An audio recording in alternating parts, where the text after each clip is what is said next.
What it is, Brad Lee back again with another episode of Dropping Bombs, folks. 2 times in the studio. Welcome back. Justin Waller's in the house. Very glad to be here. See, the first time, dude, I didn't really know you much.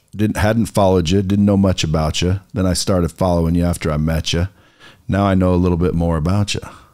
So now the good questions can come. Now the good shit can start. Good. Folks, if you guys don't know who he is already, Justin Waller, you can find him at Justin Win, just like you do, Win. Waller, W-A-L-L-E-R 7. Justin Win Waller 7 on Instagram. You said they snaked your YouTube? Man, they got me. They got me. So there was an article that came out, Vice News, basically saying that because I was promoting Andrew's content, The Real World, the world's best online school, by the way, go join, that my YouTube needed to go. So I woke up one morning, no strikes, no warnings, nothing. Never had a strike on the channel, lost it. Not here to talk badly about YouTube. I'm doing everything in my power to get it back. However, that's how I lost it, man. So we got up to 500,000 on one channel and 300 and 200, right at 1 million across 3 channels, lost them all in a day. And so now we just have Instagram and Twitter and Rumble. Dude, that's fucked up. I mean, I don't know if they, do you think they realize what kind of damage that does? I don't think that you can put a monetary number on it, honestly. Over the course of a career, being able to talk to the people that follow you on the biggest platform in the world, no, I don't think you can. However, yeah, I don't own the platform. And I think that they can dump you for any reason they want. So here we are. They can, and they do shut down videos that they don't like, because I had one just deleted. They do. What was it? It was a doctor that was basically saying the vid was bullshit. Yeah. And I dropped it, and I'd say 3 days there was 1,000,006 views, which is killer for me, and it was just gone. You know what I always say? I say free speech is free until you're big enough that somebody can hear you. Yeah. And that was a situation that I think we ran into with, well, certainly that's what Andrew ran into, and this looks like that's what I ran into as well. It's like enough people could hear me, and they saw that I was seeing, or at least supporting something that they didn't like, and it was gone. So here we are. Well, I also see that you support like blue collar workers. 1000%. That's hardworking men. That's where I'm from, man. I grew up in a trailer park. The only way that we knew how to make doctor money was in boots. And so when I look out across society and I see that a girl that can shake her behind on OnlyFans or Instagram can make more money than the guy that paved the road for me to get here, I think there's an imbalance. I don't have a problem with the girl that's doing OnlyFans. Good for you, girl. Make the money. But if it were up to me, we'd all take a step back, look at society, what's actually valuable, what makes the world go round, what makes the lights possible in here, the plumbing, the guy that picks up the trash, the people that teach our children, the cops, the people that protect us. And we'd reevaluate where the value was in society, particularly in America, and fix it. So yeah, I'm absolutely going to stick up for the working man every day. I know where I came from. It has nothing to do with the suits. Has nothing to do with how much I travel or any amount of money I ever make. We cannot forget the people that make the world go round. And it's really important that somebody stands up for them and speaks for them in regards to the value that they give. And buy a beer, buy them a beer or something. Buy them a beer. And it's even more than buy them a beer. Buy them a beer was just kind of a slogan that I thought that made sense at the time. I'd actually just done it the day before. I was in Miami, and I was putting gas in my car, and I walked inside to get something to drink.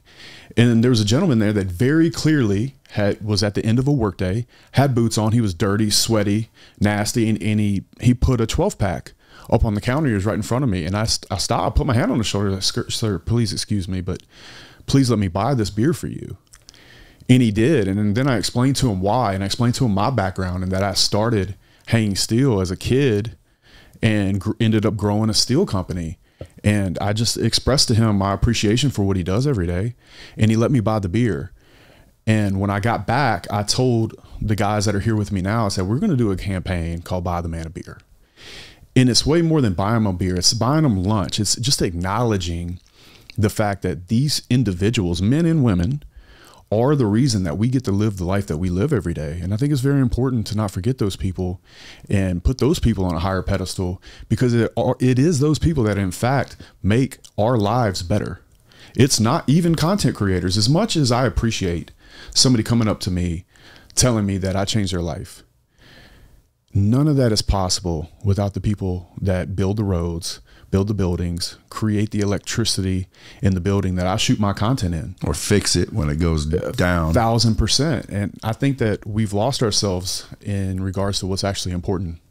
Yeah, I saw The View, I think it is, the old ladies talking on the show that basically were saying men are pretty much useless now, which again, some I would agree, but she was saying in general, like women don't need men anymore. They're somewhat useless. I did a little thing on it.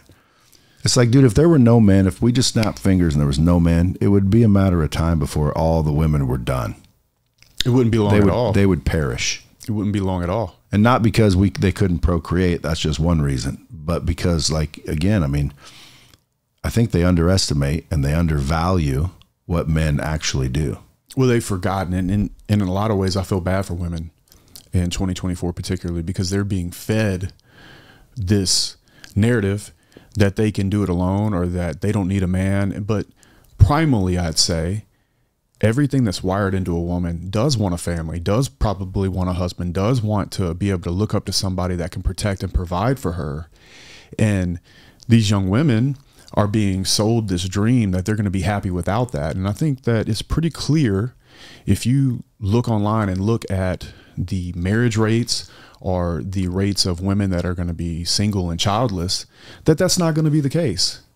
And I think that should stop. And not because I dislike women, because I think it's wrong. And it's very clear to see that women aren't as happy as you might think they are. They do want a husband. They do want a man that they can look up to and possibly create a family with. And I think that it's very important that somebody give them the permission to be a woman. I would imagine, a guy like you, your wife doesn't work. And if she does, it's because she wants to, but she doesn't. I think most women want that. Truly. They seem deep to. Inside. But yeah, no shit, right? But at the same time, it's like they're not even allowed to admit that.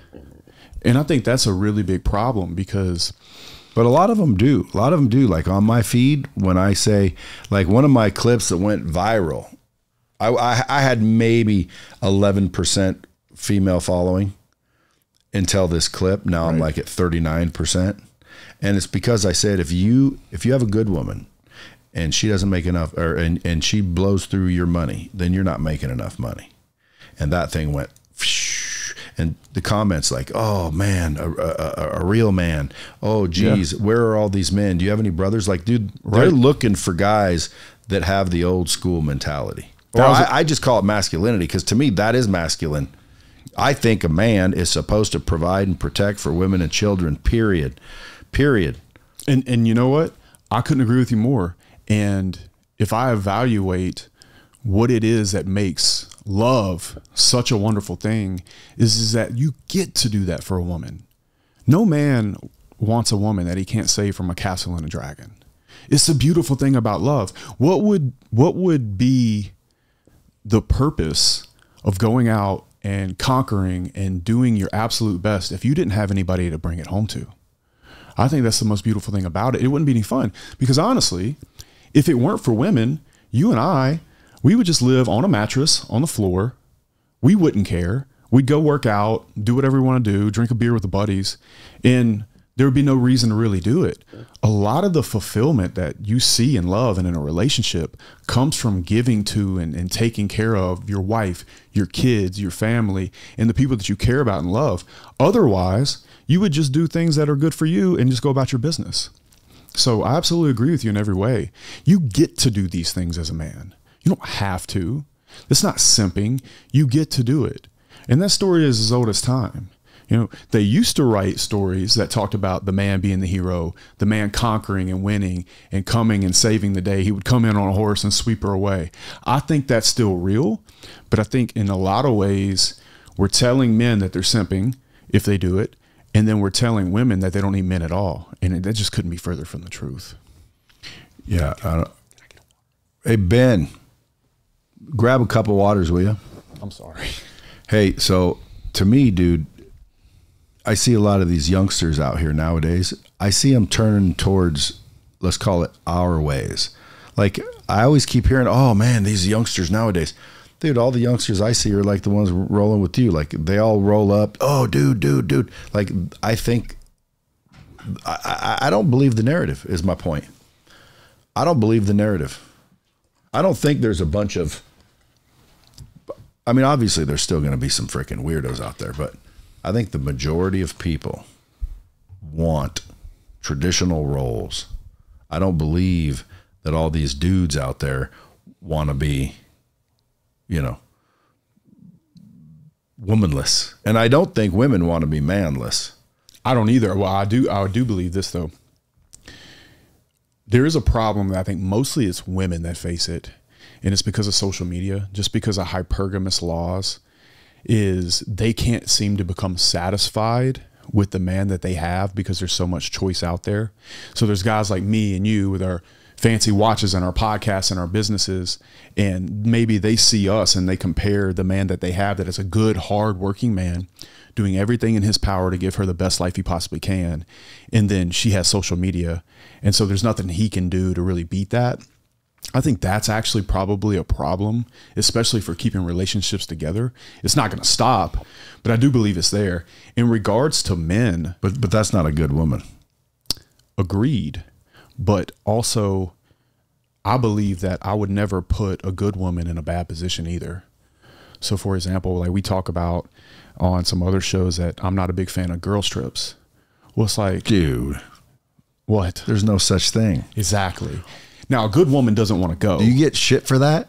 I get a lot of shit for that. Oh, you're insecure. And so we go back to the old example. You know, I trust the locks on my truck, but that doesn't mean I park it in the ghetto.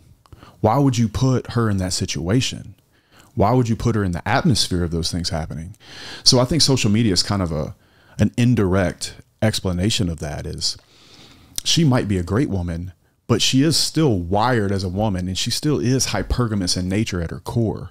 So social media kind of highlights or throws in her face, or at least mentally puts her in the atmosphere of comparing the world to her husband. Whereas where it used to be, like when my parents were growing up, is you might see a handsome man or a man that does well at a grocery store or maybe at an event every now and then, but it's not constantly thrown in your face. And you might see him once and not see him again for 30 years or ever again. Today with social media, I think it's thrown in your face quite a bit. For sure. The more popular I get, the more I show up on people's feeds. And I have women message me all of the time. What are they saying? They're saying things like what you just said a minute ago. I wish I could find a man like you. I wish more men were like you. And I look at any pictures. What do you mean? Pictures. Oh, of women? Oh, I get nudes all day. Unsolicited nudes on Instagram. I don't know why I don't get those. Unsolicited, complete nudes. I get a few. The other day I got a raunchy one. It was like, you know, she was showing me a part of her she shouldn't be showing anybody. I see it all, every crevice, every day. Those boys have access to, I'm going to tell on myself a little bit. So girls might stop sending photos, the ones that see this, but my boys see it. They're like, dude, did you see that? And I'm like, yeah, I saw it. You know, but it happens all day long. So I must be too old. My wife one time, someone said, dude, you must get a lot of girls send you pictures in your DMs. I said, no, not really. My wife goes, yeah, he does. I said, what are you talking about? No, I don't. She goes, yeah, I do. I just delete them. But like, dude, you can't delete them that fast. I think she was being nice. Yeah, man, I get them all day long. But the thing, I almost want to say send me them, but I don't want them. Yeah. But I do, but I don't. Yeah, no, I know. I want to just so I can feel cool, but I don't, because like, dude, and that's another thing. When it comes to, you know, in my mind, a woman, you know, you send her on a girl's trip, it could be where she is a good woman, but she got drunk, wrong time, wrong situation, and bang. Yep. Next thing you know, she's doing something she shouldn't be doing. And then you can't put up with it in any way. I think that a lot of men that get cheated on way before the cheating happens. And that's fact. That's fact. And they don't see it coming because they don't understand where their line should be. Your line should be way earlier than her even asking you to go on a girl's trip. If your frame is right with a woman, she not only does she not want to go, she would never ask you, ever. Because she would know that you have standards.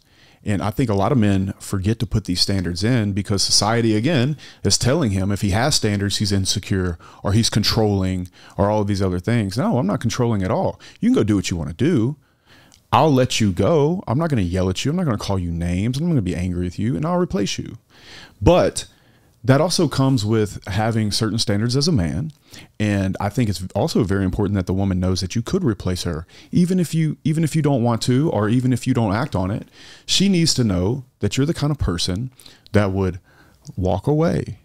I have a very famous video. Well, it was a very famous video when I had YouTube that me and Tristan did. We talked about the George Strait song, Still Make Cheyenne.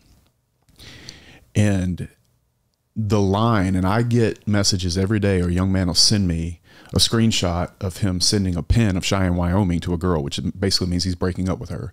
I'm sorry it's come down to this. There's so much about you I'm going to miss, but it's all right, baby. If I hurry, I can still make Cheyenne.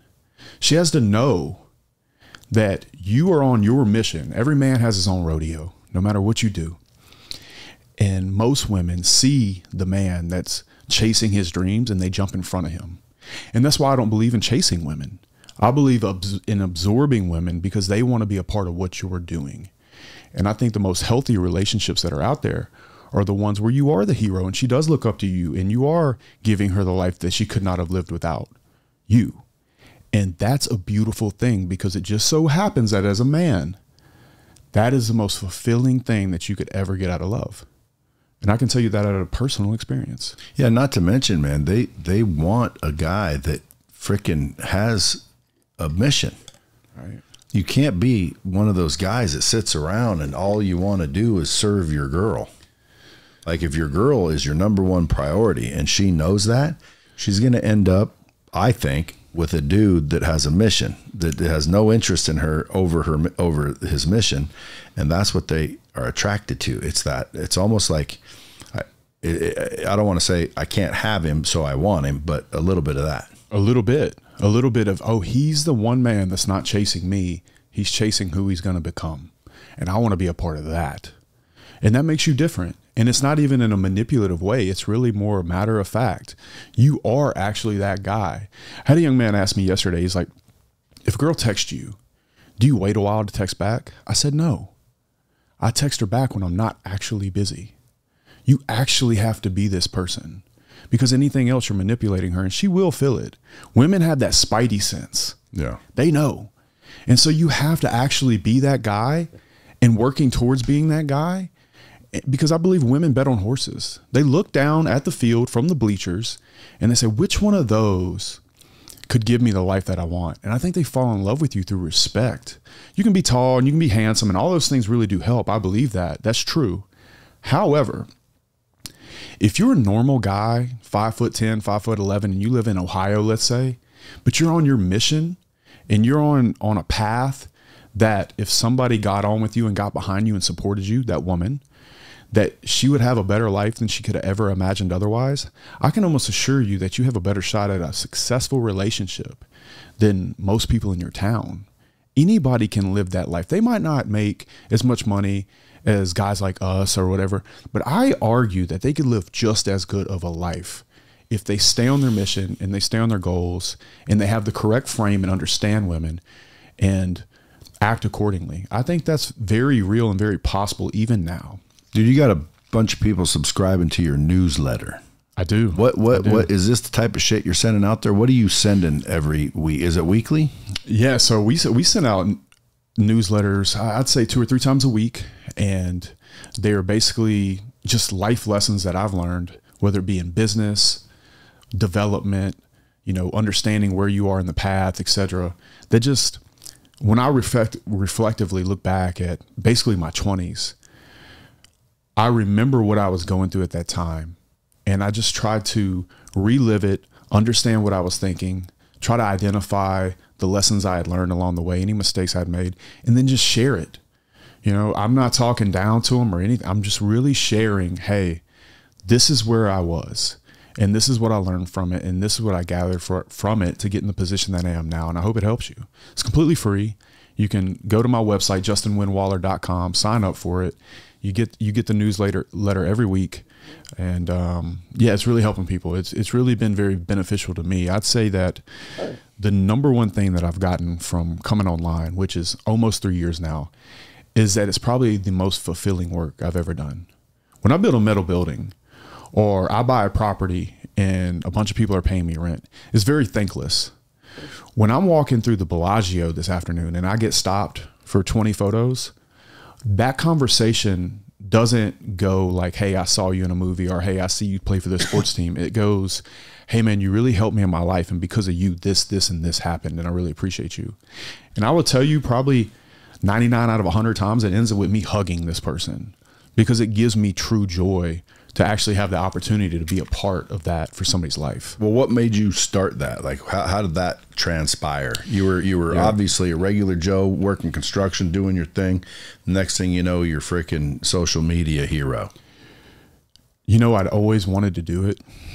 When I would say I was around 27 or 28, and I'd watch like Brandon Carter, Grant Cardone, or King Keto. Bro, I love Brandon Carter. Bro, if you don't like Brandon Carter, fuck you. He's funny. Brandon Carter, dude, that dude's ripped. That dude's, if I could go like that. Yeah, he looks like a Ninja Turtle. He's but it's not just ripped. that. It's not just that. Like, if you get to spend some time with Brandon, he's an amazing human being. But I was watching these guys, right? And I believed that that was a career path that I'd really be interested in. And the only reason I didn't start it then is because I knew I would have felt like a hypocrite, because I had not reached my personal goals in my life yet. And I'm really glad I waited. And it really bothered me that I didn't have it in place by the time I was 30. I always say that I set goals at 24 for 30 that I was not qualified to make at 24. So when I got to 30 and I wasn't there, it really bothered me. But what I decided to do was wait until I had hit the goals that I wanted to hit in my business, and I had kind of gone through all the different categories of being a man, and I felt comfortable with myself fully. And I knew that I'd done the work I had to do to be in a position to turn around and teach. And that's why I think my first video didn't go out until I was 35 years old. And I decided to make the decision to do it. And I was good friends with Sterling Cooper, because we're both in the war room. And I'd met Rolo and Fresh and Fit and Myron. I'd have made my first 2 or 3 videos. And Walt and Myron gave me a chance to go on Fresh and Fit. And obviously Andrew grabbed me and he sat me down. He's like, listen, I know you're going to do this. I think you're going to kill it. Come help me. And so the culmination of those things happening really gave me a boost. And to be quite honest with you, I think I've been able to grow it so quickly because I waited, because I built a real business in the real world. So when I met these guys in real life, they were like, no, this guy's legit. I do think he's going to do well anyway. Let's put him on the show now. And so in the beginning, when I was doing those Fresh and Fits, or like even pretty early, you gave me a shot, which I really appreciate, by the way, it helped grow me. And I think a lot of that has to do with the fact that I had already done the 15 years of work on myself and built the business. I was over 10 years, over a decade in my business when I started doing this, well over. And me waiting allowed me to become the person I really needed to be anyway, to take off and do these types of things. And I think that's a little bit uncommon, but I also at the same time think it was my greatest asset when I got started. Do you think that built the confidence? Yeah, because I knew who I was. I had scars from doing business. I should have failed a million times. I was having to refinance my houses to make payroll. I got down $1 million one year, and it was one of the darkest places I've ever been, because my whole identity was around being like this Dookie Howser of the metal building world. And I was about to go bankrupt. All my heroes were going to find out.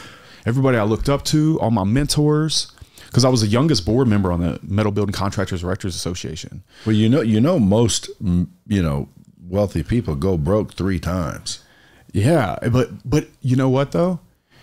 It's funny you say that, because even though you know that, when it's happening to you, you still feel like you're the one that's like super messed up.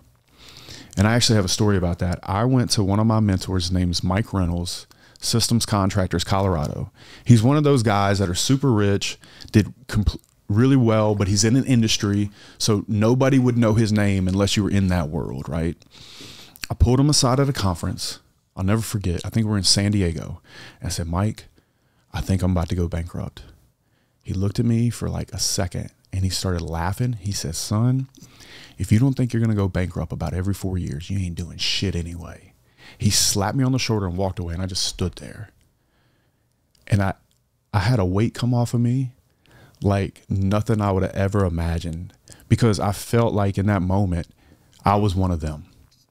You know, like he really, even though it was not uplifting advice, it kind of set me free from, I guess I was having a little self-hate over it, because, you know, I'm like, how could I have let this happen? I must have been slacking. I wasn't working hard enough. This is all my fault. And it set me free in a lot of ways. And it was not the advice I expected to get, but it was the advice I needed. And after that, I picked the bootstraps up. I restructured a lot of things in the business. And honestly, we've been printing money ever since. I don't say that in an arrogant way. I really got punched in the face a lot. Like, steel is not an easy business. Commercial construction is hard. Being a subcontractor is hard. You know, you have guys all over the country.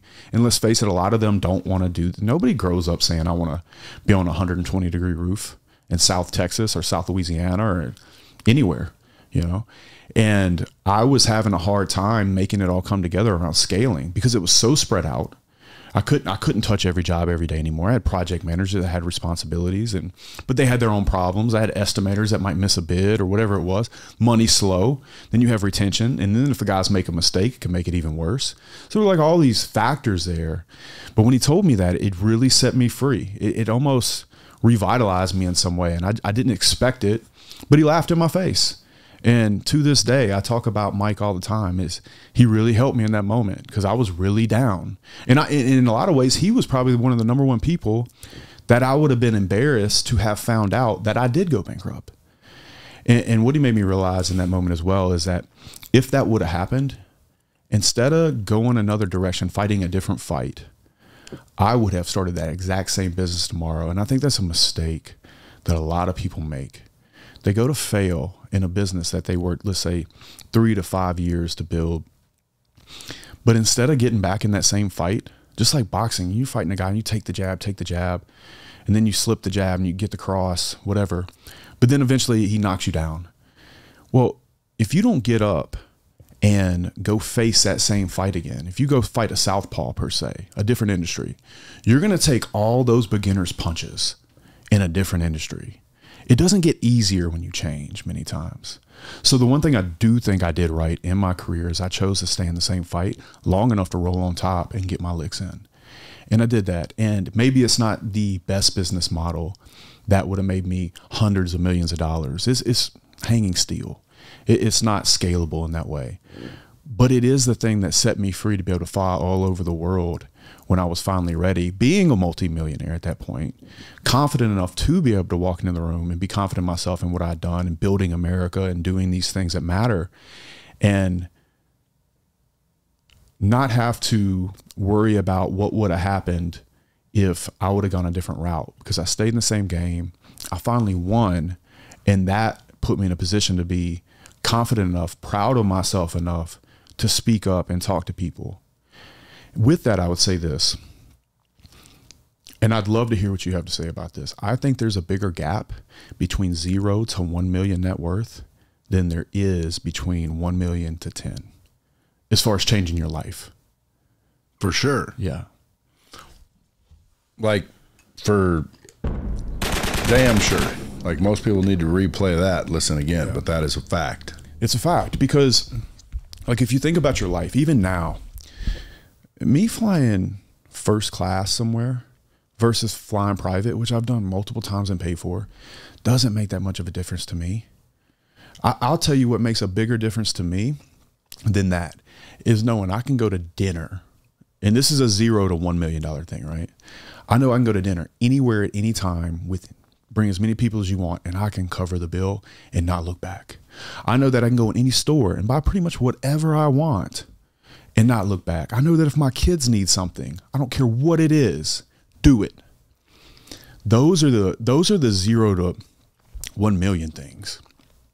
Then I meet guys, let's say like you or like Keaton or Andrew or whoever, and your consciousness gets bigger. Maybe you start to have a taste for things like a Lamborghini, which I had never had before. And you realize, okay, because I wasn't a car guy when I bought my car. Now that I have it, okay, I get it. It's fun. But is the happiness better than the transition I made from really worrying about being able to go anywhere and eat with the people that I loved and cared about, bigger than the car? No. Being able to take care of the people I love and care for without having to worry about it is substantially more happiness for me 100%. than that car will ever give me, ever. And I think people really get that fucked up. They do. Really and again, bad. if you're a car guy, it makes sense. But like, and I would call myself a car guy, but not really, meaning I don't have enough garage space. Like, what do you do with all those cars? Exactly. You know, You Andy have to love them Frisella. like that. You have to love them like that. You know Andy Frisella? I do. You've been to his house? I haven't. Well, go look at his he built a garage. So like, if I had a garage like that, I'd be buying some cars. But like, dude, I got a couple of nice cars, but I'm more into trucks anyway. Like, I'm a truck guy. I have a TRX and the Raptor R. Yeah. And if I had to pick one, like, period, I'm taking a truck over a car. 1,000%. I tell people all the time, it's like, I'll never sell my truck. But dude, what you're saying is massively, I was taking it the other way when you first said it. And now that you're saying it, I see what you're saying, and you're correct there too. Yeah. I thought like the gap between 1 or 0 to a million in people, like, in other words, if you can just get there, I think getting from 1 million to 10 million is much easier. I do too, but the argument I'm making for the people that think that It's so great up here. it is nice. But I mean, dude, I'm telling you, I know what you're saying, and that is correct. I would agree 1,000%. Yeah. I thought you were going the other way with that, which is also true.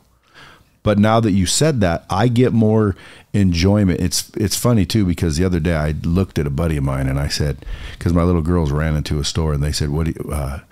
Can I?" And I said, "Get whatever you want." Right. And then I thought to myself, dude, there were times where like I couldn't have done that, and that means more to me. You didn't know.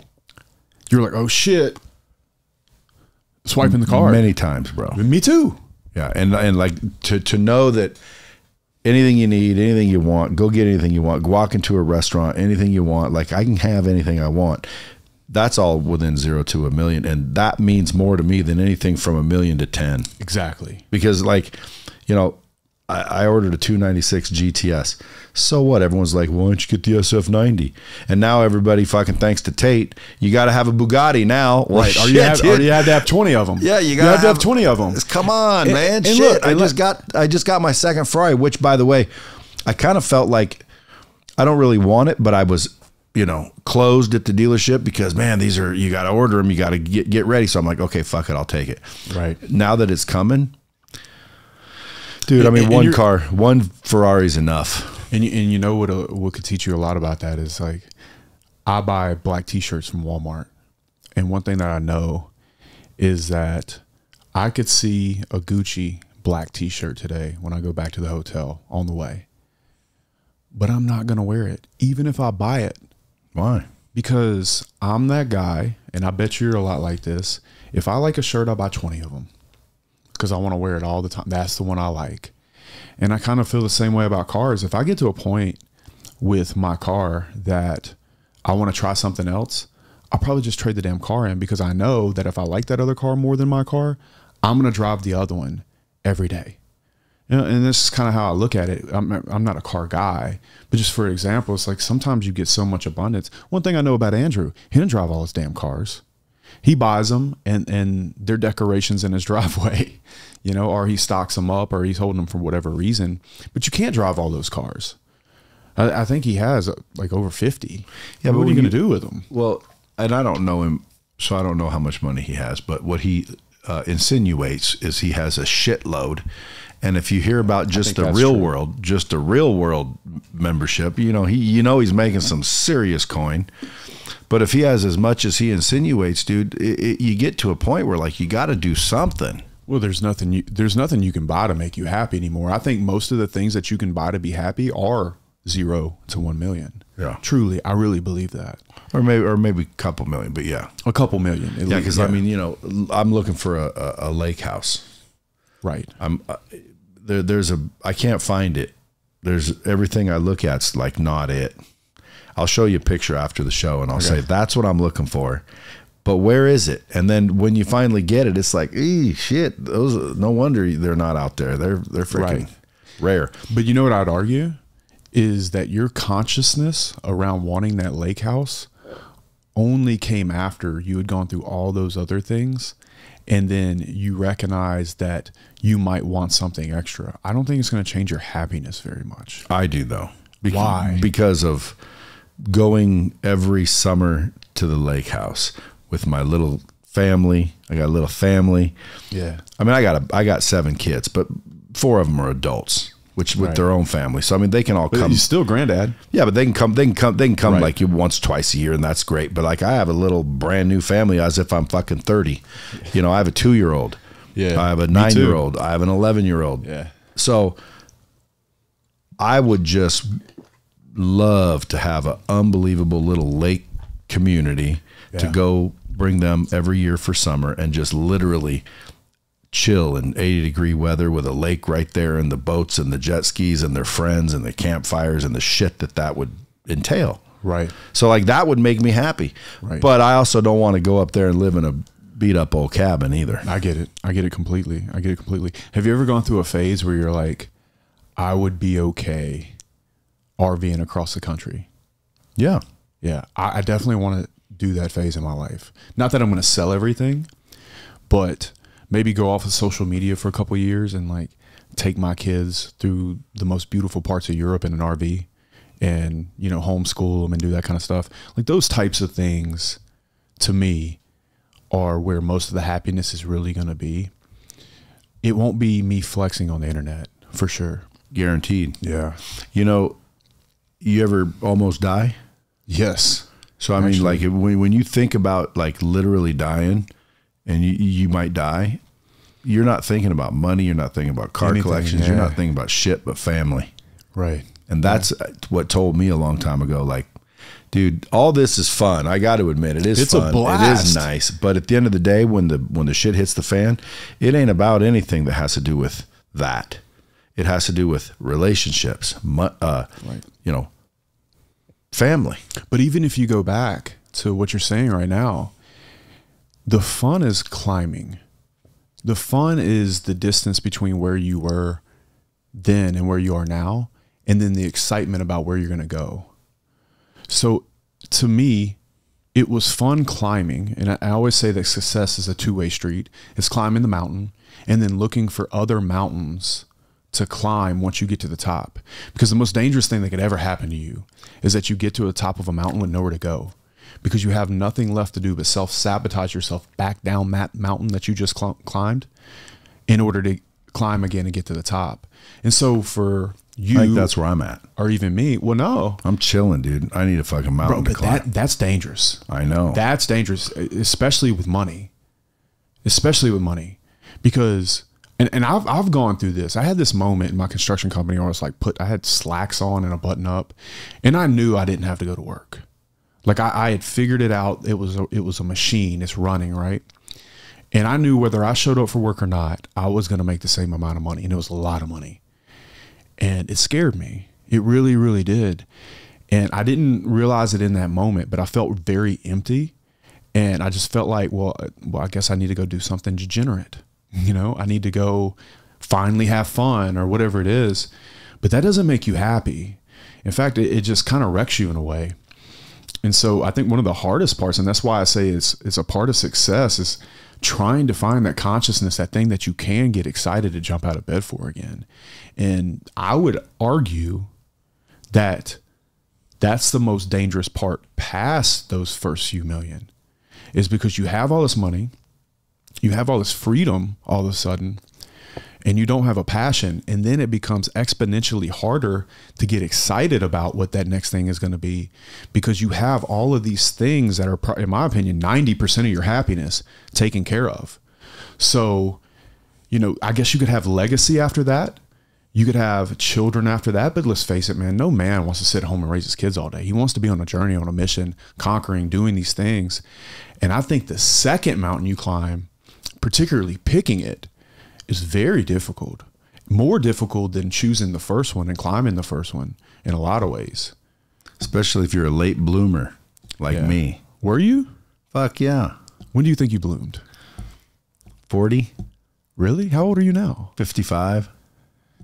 Wow. You look good, bro. Thank you. 55 though, that's fucking like, that sounds old even to me, and I'm 55. Like I'm thinking 55, shit. Like, dude, I'm done. It's over. People are like, no, dude, 55 is the new freaking 40. You know, whatever, dude. In 10 years, I'll be 60 fucking 5. How old will you be in 10 years? I'll be 48. I'm 38 now. Yeah, see? Like, dude, you're I'm in prime. Yeah, you're fucking rolling. Yeah. I'm like, fuck, dude, I missed that shit. I wasn't like this then. I should have been rolling then. Then I was fucking struggling, learning everything. What do you think it was? Did you start late? Well, I started at 30. Yeah, I mean, and I was ahead of my time, dude. I invented a technology that was 10 years ahead of itself, meaning for 10 years, dude, nobody thought I would do shit with it, and no one even knew what it was, and no one even thought it would happen. And now it's $500 billion industry. And you can look back, try to find someone that was doing it before I was, and you'll be like, fuck, dude, that almost means you started the whole damn thing. And I'm like, sometimes I sit back and I think I kind of did. Right. So like this whole online learning, and, you know, I don't care whether you're a college or a business or just online training, dude, go back and look. And, you know, 1999, I had a full motion interactive training technology. Nobody had one. What were you doing in your 20s? Running car dealerships and selling shit, art, hustling, thought I was cool. Yeah. But I didn't have the integrity. I didn't have the ethics. I didn't have the, you know what I mean? I didn't. What makes you feel like you were missing them then?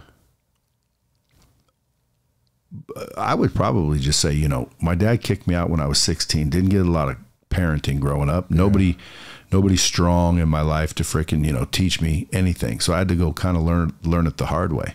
So it took me a while, and I was immature too. Still am a little bit. Like right now I feel 30. Like I can go hang out with fucking, my wife's 35. I can go hang out with 30-year-olds. And I think we're all the fucking same. Like I think me and you are the same age. Right. I literally do. Yeah. And I'm like, fuck, dude, I'm not. And it's weird. And hopefully I'll never, like, I'm glad I do. I think that's why I still look a little bit young, and I still act young, and I still feel young.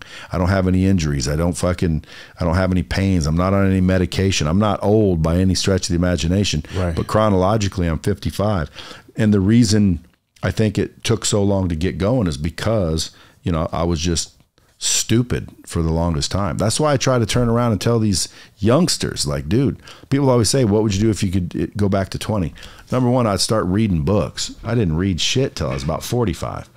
I'd start reading books, man. The self-help books, you know, Think and Grow Rich, How to Win Friends, As a Man Thinketh, all of these books on psychiatry, so many different books that have information. If I would have just got that information earlier, I think I would have freaking blew up quicker. Yeah, but there was no internet, dude. And that was the point I was about to make, is that I have to defend you here, because I just did a post about this, and it was called something around the lines of like, be graceful with your father, because there's a lot of these young men out there right now that have information that their father didn't have. So you might think you want to be this big shot entrepreneur, do all these things, and you don't understand why your dad worked in that plant for 20 years and he didn't want more for his life. Well, listen here, young man, you have information that your father did not have. And so you need to be graceful with him and everything that he did to put you in a position to even have that fucking cell phone, to be able to watch Dropping Bombs or any podcast about anything personal development, because the information you have, he could have never dreamed of having. Yeah, there wasn't a lot of that. No, there wasn't any of it at all. You had to listen to cassette tapes, and you wouldn't even know they exist unless you went to some self-help guru seminar. Yeah, from a commercial you saw in the middle of the night, which I never saw. My dad never saw. My dad was a blue collar worker. So was mom. My dad farmed cotton. He went through a little entrepreneurial phase. He had a little newspaper, a pizza parlor, a tavern, and some guy got drunk at the tavern, went out and crashed on a motorcycle, sued my dad and uncle. My uncle just had let the insurance lapse because he didn't want to pay the bill, and boom, knocked my dad's ass right out from under him, went right back to the mill, never freaking tried again. Man, that's crazy. But hey, you know what? I always look at it like, I think that's part of what makes me, resilient. Yeah. I think resilience is the answer. Just like we were talking downstairs. It's like you can teach people skills, and those skills do add value. I remember going to events, and the only goal I had was to take one thing with me that I could have with me the rest of my life. And so those events and all the money that I spent on self-help, which is at this point definitely 7 figures, was great. But the number one thing I believe that makes you successful is not those things. It's the ability to get up and do it again and again and again and again. And without that muscle in you, that actually wanting it so bad that you'll do it again, it doesn't matter what you know, because you won't use it, or you'll say I failed. And a lot of people, I don't even think they want to win as badly as they say they do. They want to say they tried and something got in their way, and for that reason they didn't do it again. I don't think that's true. I think that if you continue to get up again and again and again, it's just inevitable that you'll succeed. It's not possible to fail if you have that muscle in you that continues to push no matter how many times you fail. Eventually you'll win. Well, when you were 20, did you see where you were going to be at 38? No, I couldn't see it. Not like it is now. Not like it is now. And I would say that. Do you think you would have accelerated had you been able to see it? I got started right away.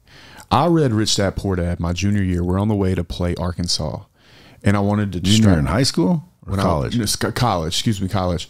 We're on the way to play Arkansas, and they had like Darren McFadden and Felix Jones and all these other things. I'm like, okay, well, I'll distract myself, not think about the game, read this book. And I read the book, and I remember telling my roommate in the room that night, his name's Zeke Zachary. He was getting lined up. All the guys on the team would line each other up around their braids and whatever. They do that every night before a game. There's a guy he'd go around, and I told Zeke why he was getting lined up. I said, Zeke, I'm gonna own a business one day. And I just read that book, and he's like, okay, cool. And he never even looked at me because like the guy was doing his lines, and he called me, shit, man, not even 6 months ago, and he's like, I remember when you said that, but I remember saying it then, but not knowing what it meant. I graduated college in 2009, so I couldn't get a job. It was very hard to get a job. And so I've, there's this big story I have about how I did that and started my business at 24. And even then, I don't think I had the vision of what I became, but I also believe that changes as you develop. I always say the gap between the formula for happiness is the gap between expectation and reality. But I also think that's constantly moving. I believe that as you develop and grow, your expectation and your consciousness also gets bigger. And so you're constantly chasing it.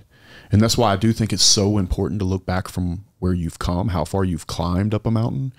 Because if you don't, I believe that you can find yourself in a place where nothing you do is good enough. And I suffer from that. No matter what I do, it's not good enough unless I look backwards. So I'm not a big pusher of gratitude, but I do think it makes a lot of sense to look back just to understand how far you've come.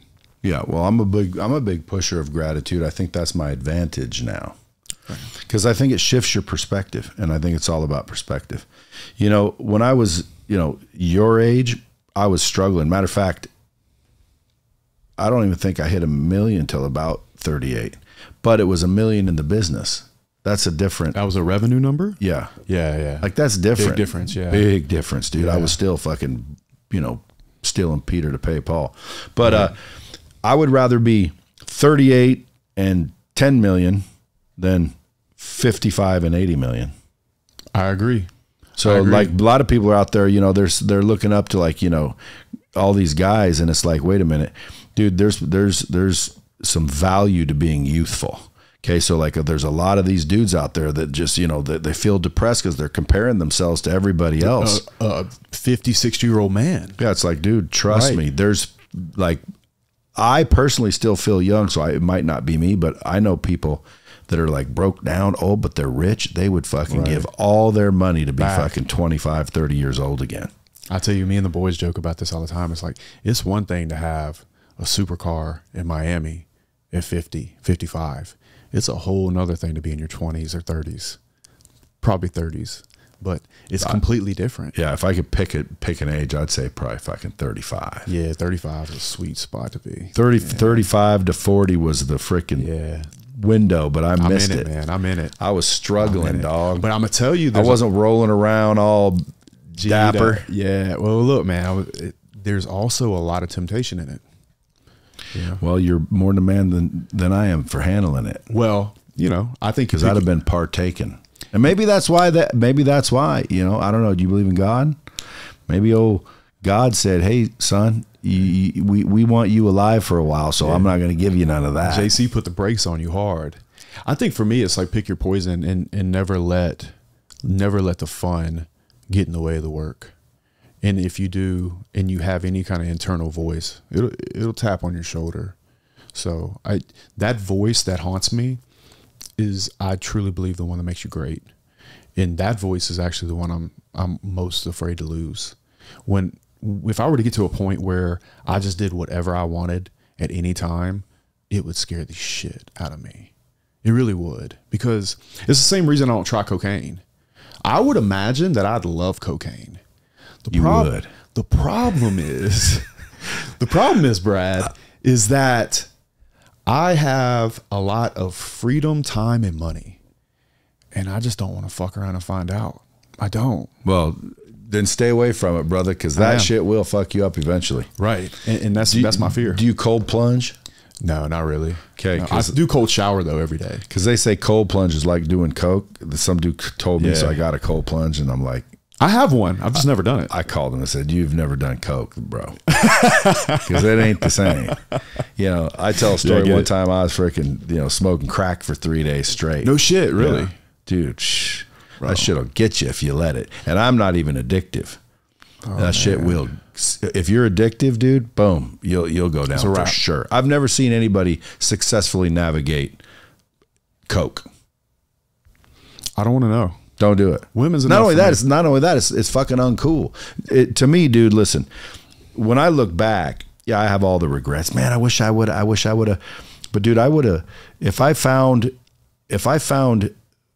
a wallet with, let's say, $5,000 in it, I would have fucking took the $5,000 and threw the wallet away. Yeah, that's what I would have done. But now, if I found a wallet with $5,000 in it, I'd fucking figure out who the owner is and give it back. Right. Well, that's because you have money now, Brad. Maybe. Yeah. Maybe. I don't know. I don't think you can say that for everybody that has money. Well, I'm just saying maybe, because I don't know, because I fully admit I would have before found a wallet. Hey, fucking $5,000, threw the wallet down. Fucking, I need this $5,000. Now I would give it back, but maybe it's because I got money. I don't know. Am I ethical, or did I just not? Maybe I changed my circumstances. I think I'm ethical. Why? Because I think that's an inside thing. Yeah. You know what I mean? You know, when you do things like that, kind things, I genuinely believe in some way they're also selfish. For example, if you'd have took that money, you still would have had to hold the weight of knowing that you did the wrong thing. And I think that cost you. And I think people don't account for that when they do bad things to people, or they do things that they know they shouldn't be doing, is they don't account for the fact that your soul has to carry it. You know that you should have found that guy and gave the $5,000 away. So, now where'd you learn that? Bro, it's just, I just had to talk about this. Like, I believe in karma, but only in the sense of what internally you think you have coming to you. Does that make sense? So I don't believe that if you do bad things, that something is automatically for the universe going to come happen to you. I believe what happens is that you did something and you deserve something bad to happen to you as a response to what you did in the world. That's what I genuinely believe.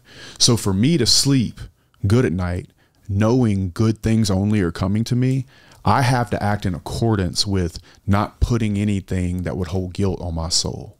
And that's why I choose to do good things.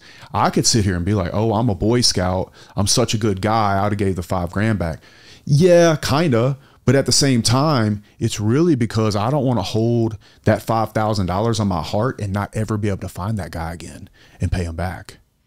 That's why.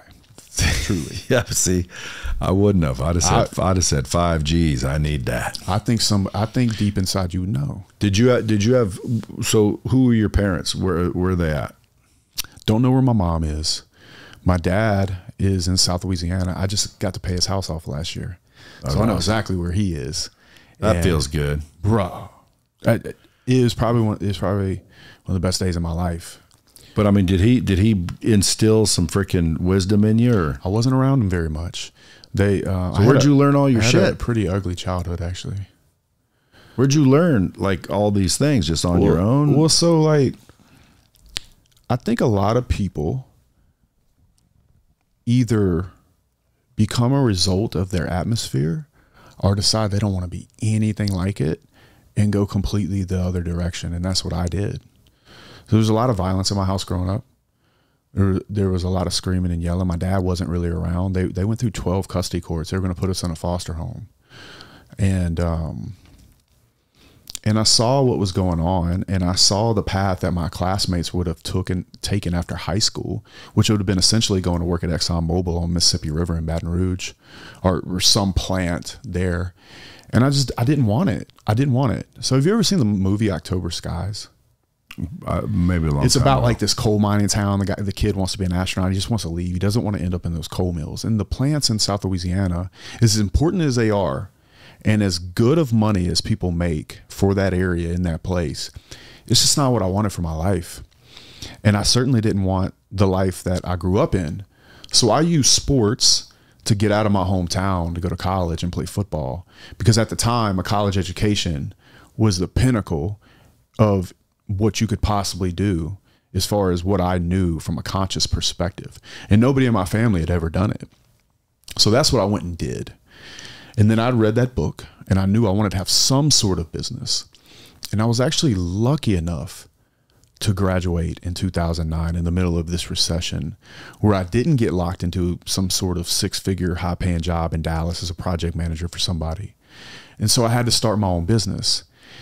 And I had always wanted to do that, but I'm so lucky that I did not have an abundance of job choices, because I think I would have probably gotten stuck there for a while, or I would have let life creep get me. But instead I started that business early, and it took me over a decade to build it and get it really running. And I just thank God that I didn't wait till I was 30, because not only would I be building that business right now, I would be in a business that, to be quite honest with you, I don't think that I'm actually in love with. I was in love with the entrepreneurial journey more than I was construction. You still have business? Oh yeah, I have it. So that it just runs like a fucking clock, man. Because I never see you doing any business. I know. All I see is you traveling the world, hanging out with Andrew and Tristan and freaking.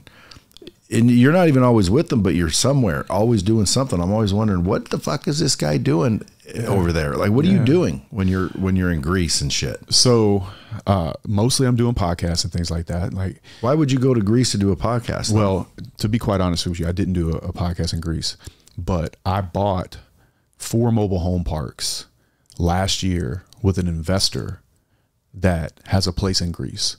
And I told him I'd come see him, and he gave me $1 million to put into this deal. So I kept my word, and I went and I spent time with that investor. See, I have over 400. Well, that ain't a sucky place to go. Oh, bro, it was incredible, man. I've never been, man. It's something else. But I have over 400 doors in real estate. I think we have like 9 trailer parks. I don't know, really big. I was a 64 unit apartment building, a bunch of single family, some commercial property. So I have a lot of real estate. But what I became good at in the process of building my construction business, because I got so much coaching and I paid for so much consulting to help me, I got pretty good at building a business. And so since then, I build my businesses and we put all the systems in place. I mean, we do the same thing with social media. And you know, I just build my businesses every day. And you know this, as your career progresses,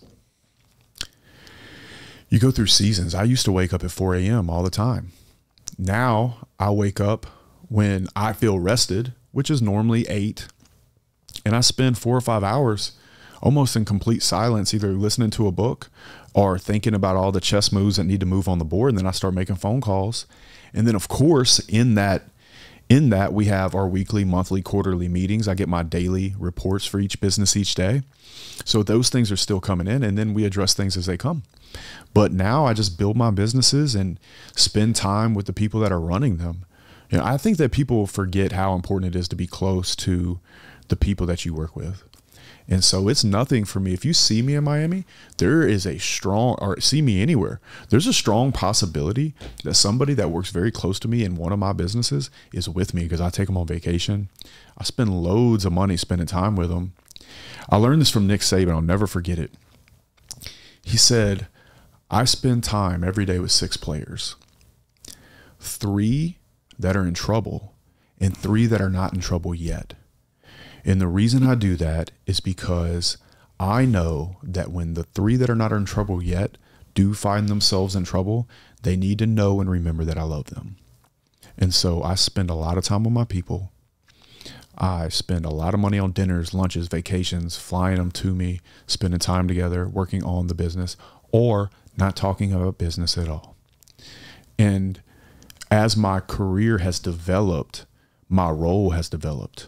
I went through this phase where I felt very guilty because my work was no longer associated with pain or getting in a forklift or pulling a trailer or getting my hand cut on some steel, to being on the phone a lot, networking internally with my own people, and then outwardly networking. It took me a minute to get over that, actually. I had a lot of guilt over that. And that's actually been quite recent, the last few years. But I have to tell you, it's been a transition that's really paid me, to be honest, and that I quite enjoy far more than I obviously used to enjoy what I did in the past. Well, I see you on stages. You're starting to freaking, get out there as a guru. Like why you feel the need to give back to these youngsters or the people that you're helping? I get a lot of fulfillment from it. It means the world to me. Like I said before, the things that I do now, if I put a building up on time, let's say, the customer doesn't call me and say, you did a great job. They pay me, they hold my retention for 2 years, and they ask me to bid another job.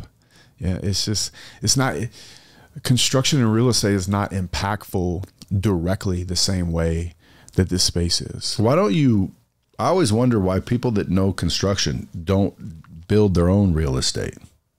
They do. Like, not build their own real estate. In other words, why do you sell it? Like, just build it and then keep it. I do keep it. I love you build shit and keep shit? Well, so we're a large subcontractor for GCs. So if let's say a town is going to build a new Amazon building and Amazon's the customer, the architect will come out and he'll send the drawings to the general contractors he chooses. Let's say there's 10 of them. Well, I'll probably bid the steel package to all 10 of those general contractors. Then the job is over. We made whatever amount of money we made off the project. And then we go to the next one and the next one. And, I have like 200 men. So we're doing buildings from California to New York to the Caymans, everywhere. And we're just doing these projects for these independent owners all over the place. But that's actually where I learned the food chain. When I would be on a construction job and the investor would come out or the owner would come out to a subcontractor meeting. And it started to really dawn on me, especially after I started studying real estate. I actually think that's what nudged me to start studying real estate so deeply, is I was way further down on the food chain than I thought I was. I thought I was the boss, the guy signing the checks, and then the GC was just above me. No, not at all. Above me was the GC, and above the GC was the architect, and then the owner's rep for the architect, then the owner, and then possibly even an investor. I just closed a land deal the other day. I gave a guy $700,000, and he's writing me a check for $1,069,000. He's going to wire it to me next week. I was the investor on that deal. I'm going to clear $300 on it, and then I'm going to take the $300 in 1031 exchange into a mobile home park I'm closing on next month in Ohio. How do you know if it's a good one? How do I know if the mobile home park's good? Because I studied how to underwrite real estate for 10 years. Yeah, see, is that what you're teaching at your school community? Not yet. We're not teaching real estate yet. What are you teaching? But I do have a course coming out with Chris Rude and Allies. And we are in Nashville, Tennessee. I saw that. When are you going to be there? On the 19th and the 20th. July? June. Yeah. I might come down for that. I got a house there, you know. I'd love to see you. I got my T-Rex down there, my TRX, and I just had it wrapped and dialed in, and now What it's color? like satin black. That's sick. Like a matte black. That's sick. Batman with the truck. But Can I do one more water? Yeah. Sorry. Ben, grab more water. That more muscle water. milk got me. Dude, so is that what you're going to be teaching your school community eventually? Yo, so what we're teaching our school community is going to be more about how to, you know, create the buckets in your life, create the vision you want for your life, and do the things on a daily basis that get you in that direction. From there, I'm going to be doing separate courses on real estate and construction for those that want to get into it. But the school community is a group of people that just want to come together and create a better life for themselves, identify the vision for who they want to become. And then we gradiently help them on a daily basis to make sure they stay on track towards that vision. And then they're constantly coming back to that vision and possibly rewriting it and calibrating in a way that really lines up with who they are as they grow. So I'm really excited about the school community. Where do people see that at? Yeah, just message me on Instagram, Justin Wynn Waller 7 on Instagram, and we'll get you hooked up. We'll get you in there. I actually spent 8 hours at Alex Hermosi's office yesterday, going through all the different functionalities of school. Great guy, really cool place. That building's really nice, really nice place. He's a smart son of a bitch too, bro. Alex is shit, man. He's cool. Oh, He's Alex really Hormozy. Yeah. Shout out to old Alex and he Layla. Ain't doing bad, is he? Huh? He ain't doing bad, is he? No, he's doing good, man. You know what's funny is he almost went broke too. You've heard his story? I have heard that story where he was having issues even taking payments and things like that. No, dude, like he was doing deals with people where basically they just refund on the credit card. Exactly. Yeah, it was a credit card thing. Yeah. And so like he was literally broke. Yeah. And he said, fuck, let me scale this up and license it.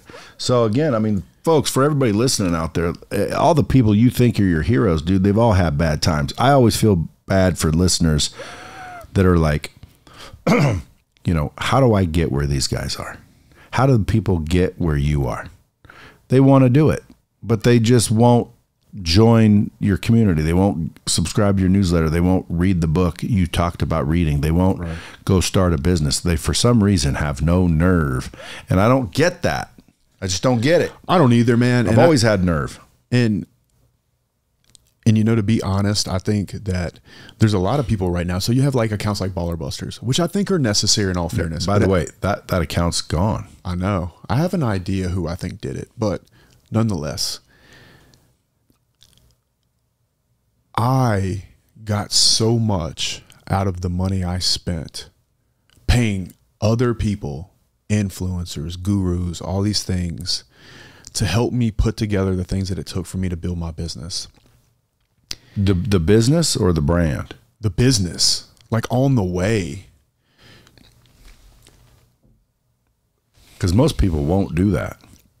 Because they think that they're getting scammed. Yeah. You're not getting scammed. There's no person that's going to build a business, become successful, and decide to teach it, and then not show you the things that they used to grow the business. That'd be foolish. I don't think there's a person out there, no matter who it is, that's teaching you how to do something that actually grew a business, as long as they actually grew a business, that doesn't want to see you succeed. I do think there's a large cohort of people that watched a course and regurgitated it, particularly the really young ones. I kind of tend to believe that, you know, if they're sub 30, I'm like, we probably should look into it. Not that they couldn't achieve it, but I'm a little bit more wary of them. But in regards to the money that I spent and the time that I spent going to Business Mastery, paying E-Myth, reading all Patrick Lencioni's books, reading Robert E. Gerber's books, I've read all of these books and still read them to this day. Like I'm picking up new ones all the time. Traction, all the EOS material. Gino Wickman. Gino, yeah. Yeah, like they got a company too. You can hire them to come consult. Oh, we use them. We run EOS. Yeah. I have an implementer that sits over all of my implementers. So my structure is actually a little different in EOS. And normally you own a business and then you have a visionary CEO and then you have an implementer. Well, I have an implementer in every business. I've now hired an integrator over all those businesses. Shout out Zach, to help me. Zach Zekri? No. It's a different guy. He's an EOS implementer, and he helps me because I'm always traveling, always trying to, get the word out, going out there, meeting, doing the podcast, doing all these different things. But he helps me integrate with my integrators.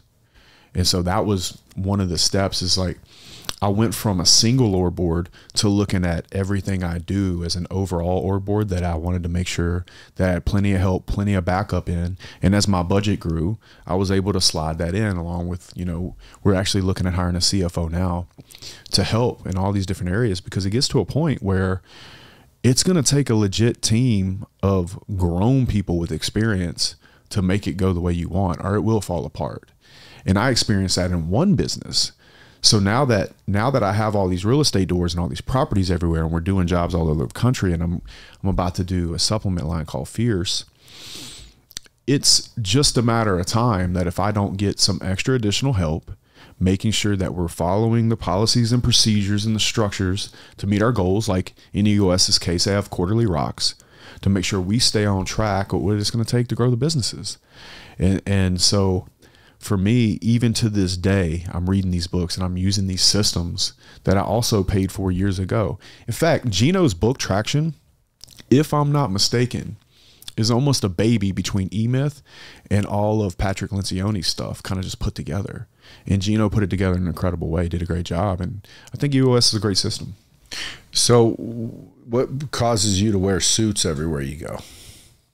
Honestly, it's just because I like it. That's it. I love it. When I was a little boy, because again, that's what I used to do. When I thought it was freaking. If you didn't have freaking, pocket square and a suit on, you weren't macking. No, it's not even about macking. It's about what makes me feel good. And I go through phases too. I go through black t-shirt phases. I go through suits. It just depends what I'm in the mood for. When I was a little kid, I will say, I used to always say I want to be a businessman one day. And the only thing that meant to me is I must have saw a guy that looked really good in a suit, get in a cool car and drive away. But I don't think the suit makes a man at all. I think the man makes a suit. There's a such thing as a blue suit, and then there's a man in a blue suit. The man makes the suit scream, not the suit. Hey, I would argue with your Walmart t-shirt. I would say go buy a Giorgio Armani. I always wear black V-necks, and I'm getting to the point where it's like, now you'll always see this is only because I was out of mine, because I went and bought 20 of them. But there's two. I really liked Tom Ford for a long time, black V-neck Tom Fords. But now I found Giorgio Armani black. I don't know what the hell's about them, but dude, you go put one of those on, I'll bet you 50 that's your new shirt. Man, you know what? It's funny you say that. So last time, well, no, not last time, but maybe 2 times ago, that was at Andrew's house. We were talking. He was getting ready for we were about to go eat dinner somewhere, and he put on one of his black t-shirts, and it was an Armani. And I was like, yeah, that looks cool. He's like, bro, come here. And he gave me 10 of them out of his closet. And they're still in my closet. I just need to try one of them on. Dude, I'm telling you, they're the best. Yeah, they look silky. They kind of have a sheen to them. They're like, dude, they're the best, bro. They're the best. And dude, I ain't a big label guy. I ain't buying them because they're. Well, there's no label on them. If they were Walmart, I'd go get them. No, there's no signage on them. There's just nothing on them. Just a tag in the back, the little square tag. Yeah, trust me, dude. I have 10 of them. You get that bitch on, you're gonna go, because especially if you're a jack, like when you're in shape. Yeah. Like I'm barely in shape, and it makes me look like I'm in shape. Yeah. It's like yoga pants for a guy. It is, dude. Yeah. And I'm telling you, like I literally bought 20 of them, and that's all I wear now. But what's funny is you still will run out. Oh yeah, I get it. I'm out right now. That's why I'm wearing this fucking whatever this is. Yeah. But anyway, dude, so like I'm going to keep following you. I want everybody to go follow Justin at Justin Windwaller 7. And by the way, like go join the school. Where do they join that? Message me on Instagram, Justin Windwaller 7, Justin Win WIN Waller WALLER 7, and also join the daily newsletter. Yeah, JustinWinwaller.com messages. Go subscribe. What can the Bomb Squad do for you?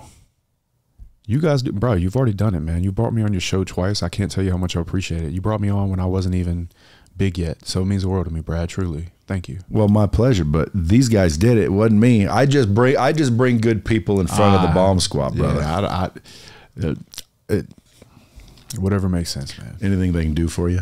Nope. Just go follow me on IG. Go buy some hardworking people a beer. I'd love that. Look, if you can do something for somebody that works with their hands today, please do it and tag me on Instagram. It'd mean the world to me. Do it, tag him, tag me, and you know, tell the gentleman that, you know, thanks for everything you do. You make the world go round. There you go. Yeah. All right, buddy. I appreciate you coming in. Anytime you want to come in, dude, you're always welcome. No, it means a lot. And by the way, get your boy Tate. I'm gonna talk. And by the way, both of them. See, I was a fan of fucking Tristan before anybody. Why? It was Andrew, and I'm like, freaking, dude, Tristan's a badass. I'm gonna tell you right now, Tristan, because Andrew gets credit for it, Tristan is the most underrated man in the world. You want to talk about being impressed by somebody? Talk history with Tristan for an hour. Unreal. Well, I was looking at those guys, you know, like I said, back before they really blew up, and I was like, dude, definitely want to interview Andrew, but Tristan too, like freaking dude's a freaking stud too. All right, well, folks, as always, till next time, keep it real.